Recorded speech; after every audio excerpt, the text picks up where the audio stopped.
Hello everyone, आप सभी का एक बार फिर से बहुत बहुत स्वागत है आप सभी का आपके अपने यूट्यूब चैनल जॉब सुर में। जैसे आप सभी ने थंबनेल में ऑलरेडी देख लिया है, आज इस वीडियो में आपको बताने वाला हूँ कंप्लीट जो आपका सिलेबस रहने वाला है। सिलेबस किसके अकॉर्डिंग रहने वाला है वो भी चीज़ पहले आपको बता देता हूँ। ये सिलेबस बेसिकली रहने वाला है बिहार में जो हेड मास्टर टीचर के लिए जो रिक्रूटमेंट आई है ना, ये बेसिकली उसका कंप्लीट सिलेबस वगैरह रहने वाला है। तो अगर आप इंटरेस्टेड हैं या फिर आपने इस वैकेंसीज में अप्लाई किया है या फिर करने वाले हैं, क्योंकि आप सभी को पता है जो कि वैकेंसी जो 28 मार्च से अप्लाई होना ऑनलाइन स्टार्ट हो जाएगा। तो मे बी अगर आप इंटरेस्टेड हैं, एलिजिबल हैं और अप्लाई करना चाहते हैं तो आप इस वीडियो को पूरा देख सकते हैं। यहाँ पे मैं आपको कंप्लीटली बताने वाला हूँ सिलेबस कितने टोटल कितने अंक का पेपर होने वाला है, क्या क्या सिलेबस में आपको पढ़ना पड़ेगा, तब आप इस एग्ज़ाम को क्रैक कर सकते हैं। और चूँकि देखिए, जैसे मैंने आपको जो नोटिफिकेशन को रिव्यू किया था उस वीडियो मैंने आपको बताया था कि अगर आप अदर स्टेट के कैंडिडेट्स हैं, है ना, आप अदर स्टेट से भी बिलोंग करते हैं, तब भी आप इस वैकेंसीज में अप्लाई करने के एलिजिबल हैं, तो आप ज़रूर अप्लाई कर सकते हैं। इसमें कोई डाउट वाली बात नहीं है। बाकी यहाँ पे आगे बढ़ूँ इससे पहले क्लियर कर देना चाहता हूँ जो आपका एग्जामिनेशन, और ये क्या है, केवल 1 एग्जामिनेशन होने हैं। इसके बाद आपका सिलेक्शन, अगर आप रिटर्न एग्जामिनेशन में अच्छा परफॉर्मेंस करते हैं, परफॉर्मेंस देते हैं, तब आपका सिलेक्शन श्योर है। ओके, तो यहाँ पे अगर टोटल एग्जामिनेशन की अगर हम बात करें तो एग्ज़ाम आपका जो बटा हुआ है वो एक्चुअल में 2 कैटेगरी में डिवाइडेड है।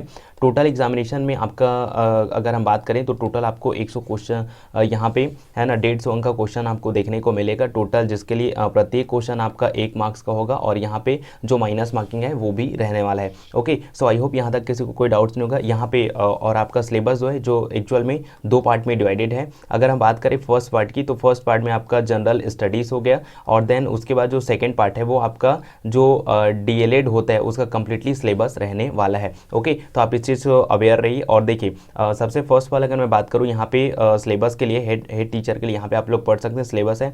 और जो आपका सिलेबस रहने वाला है हेड टीचर के लिए जनरल स्टडीज़ का, वो आपका 75 मार्क्स का रहने वाला है। इसके बाद जो आपको और जो 75 अंक का आपको देखने को मिलेगा, 75 मार्क्स का जो और होगा वो आपका डीएलएड सब्जेक्ट से आने वाला है। उसका भी रिव्यू करेंगे, उसको भी कंप्लीट देखेंगे। तो प्लीज़ वीडियो को एंड तक जरूर देख लेना। आई होप आप सबने ये सारा चीज़ विजिबल होगा, और किसी चीज़ को लेकर आपको कोई और डाउट्स होता है तो प्लीज़ आप कमेंट सेक्शन में कमेंट करके ज़रूर बताइएगा। बाकी अगर आप ये नोटिफिकेशन डाउनलोड करना चाहते हैं तो इसके लिए आपको जो टेलीग्राम चैनल है उसको ज्वाइन ज़रूर कर लेना, तब आपको वहाँ पर जो ये चीज़ है वो मिल जाएंगी। बाकी यहाँ पे हम बात करें जनरल स्टडीज़ में, तो जनरल स्टडीज़ में आपको क्या क्या पढ़ना पड़ेगा ये यहाँ पे आप लोग देख सकते हैं। और देखिए, ये जो पीडीएफ है हिंदी और इंग्लिश दोनों लैंग्वेज में कवर किया गया है, तो आप लोग इसके लिए दिक्कत मत लें कि सर ये तो इंग्लिश में है तो हमें हिंदी मिलेगा कि नहीं। आप लोग को दिक्कत लेने की कोई ज़रूरत नहीं, दोनों के दोनों सब्जेक्ट्स आपको हिंदी और इंग्लिश दोनों लैंग्वेज में मिलने वाला है। ओके, तो यहाँ पे आप लोग देख सकते हैं जनरल साइंस हो गया, उसके बाद current events and national and international जो रिलेशन वगैरह वो होते हैं। अब चलिए मैं आपको हिंदी वाला जो पीडीएफ है वो दिखा देता हूँ, उसके बाद और सारा चीज़ वहाँ से आपको क्या क्या पढ़ना है वो सारी चीज़ आपको बता देता हूँ। ओके, तो यहाँ पे आप लोग देख सकते हैं जैसे पाठ्यक्रम यहाँ पे दिया गया है ना, पाठ्यक्रम हो गया, उसके बाद पूर्णांक 75 अंक है, और सामान्य अध्ययन से यहाँ पे आपको क्या क्या पढ़ने पड़ेगा वो आप लोग देख सकते हैं। तो सामान्य अध्ययन में आपको सामान्य विज्ञान हो गया, राष्ट्रीय और अंतर्राष्ट्रीय महत्वपूर्ण जो समसामयिक होता है, जो करेंट अफेयर्स, उसको आपको पढ़ना होगा। उसके बाद आपको भारतीय राष्ट्रीय आंदोलन तथा इसमें बिहार का योगदान क्या रहा था, भारतीय राष्ट्रीय आंदोलन में, यानी कि स्वतंत्रता संग्राम, जो स्वतंत्रता के लिए क्रांति हुई थी उसमें बिहार का क्या योगदान रहा था, आपको उसको पढ़ना पड़ेगा। उसके बाद भूगोल हो गया, फिर भारतीय राज्य व्यवस्था हो गया, और प्रारंभिक गणित और मानसिक क्षमता परीक्षण, एटलीस्ट में भी आपको 10 तक का आपको पढ़ना पड़ेगा। उसके बाद देखिए, जो सामान्य विज्ञान है उसके अंतर्गत आपको और क्या क्या पढ़ना पड़ेगा वो सारा चीज़ यहाँ पे ऑलरेडी प्रिस्क्राइब किया गया है, तो आप लोग इसको ज़रूर पढ़ेंगे। जैसे सामान्य विज्ञान के अंतर्गत दैनिक अनुभव तथा प्रेक्षण से संबंधित विषयों सहित विज्ञान की सामान्य जानकारी तथा परीक्षा परिबोध पर ऐसे प्रश्न पूछे जाएंगे जिसकी किसी भी शिक्षित व्यक्ति की अपेक्षा की जा सकती है, जिसने वैज्ञानिक विषयों का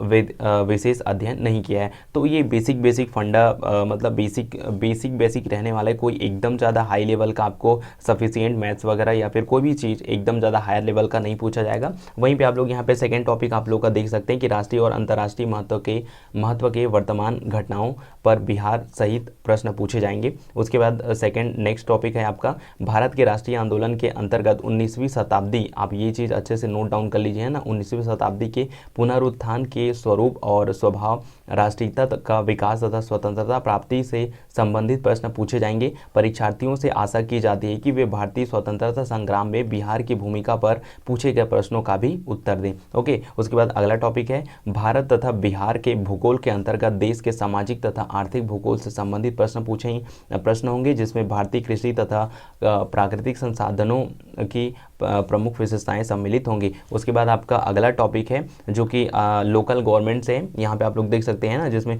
भारत की राज्य व्यवस्था के अंतर्गत भारतीय संविधान, देश की राजनीतिक प्रणाली, पंचायती राज विकास योजना सम्मिलित होंगे। उसके बाद आपका जो मैथ है उसमें प्रारंभिक मैथ और मानसिक क्षमता जांच पर प्रश्न होंगे। तो ये तो कम्प्लीटली हो गया आपका जो है यहाँ पे जनरल स्टडीज़ यानी कि सामान्य अध्ययन से है ना। टोटल यहाँ पे 75 अंक, यहीं से 75 अंक के क्वेश्चन जो यहीं से आएंगे। उसके बाद जो आपका सेकंड टॉपिक होता है, जो आपके पाठ्यक्रम, जो आपका सिलेबस का सेकंड टॉपिक है, वो बेसिकली यहाँ पे आप लोग देख सकते हैं ना पाठ्यक्रम, यहाँ पे जैसे यहाँ पे दिया गया है DL.Ed है ना, जो सेकेंड आपका टॉपिक हो जाता है, जिससे प्रश्न पूछे जाएंगे।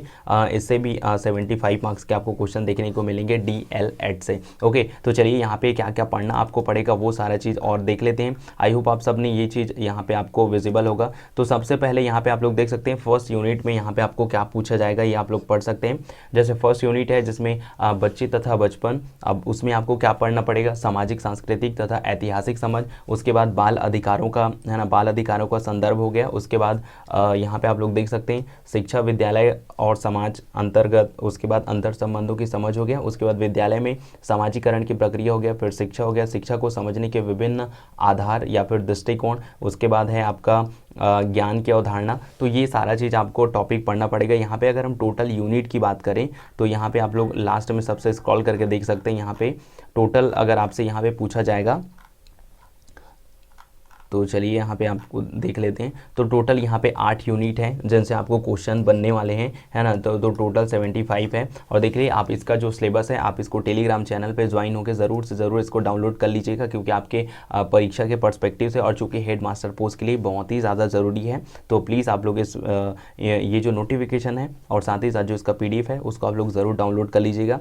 और यहीं पर आप लोग देख सकते हैं सारा चीज़ बहुत अच्छे तरीके से दिया गया है। और ख़ास करके और जो आपका स्टेट बोर्ड है उनसे भी काफ़ी ज़्यादा क्वेश्चंस आने वाले हैं। और कम्प्लीटली जो DL.Ed का सिलेबस है तो कम्प्लीटली DL और देखिए इसलिए जब इसके रिक्वायर्ड जो इसका जो वैकेंसीज आउट हुए उसमें अगर आप लोग क्वालिफिकेशन देखेंगे तो उसमें इसीलिए कहा गया है कि अगर आपने D.Ed कंप्लीट कर लिया या फिर DL.Ed आपका हो चुका है ना, या फिर आपने B.Ed वगैरह कंप्लीट कर लिए, तब आपके लिए बहुत ज़्यादा सफिशिएंट हो जाता है, बहुत ज़्यादा अच्छी वैकेंसीज हो जाती है। तो अगर आप इंटरेस्टेड एलिजिबल है तो ज़रूर अप्लाई करिए। और इसका जो PDF है, सिलेबस है, आप उसको टेलीग्राम चैनल को ज्वाइन करके ज़रूर से ज़रूर डाउनलोड कर लेना। अपॉर्चुनिटी बहुत अच्छी है यार, क्योंकि 40,000 है ना 506 पोस्ट में वैकेंसीज आउट हुई है। तो अब तक के लिए मेरे ख्याल से सबसे ज़्यादा हाई लेवल की वैकेंसीज है, क्योंकि एक तो पहली बात ऑल इंडिया से कैंडिडेट अप्लाई कर सकते हैं, इसमें कोई डाउट वाली बात नहीं है। और उसके बाद अभी तक की वैकेंसीज में इतनी बड़ी वैकेंसीज अभी तक किसी भी शिक्षा विभाग में नहीं आई, तो काफ़ी अच्छी वैकेंसीज है।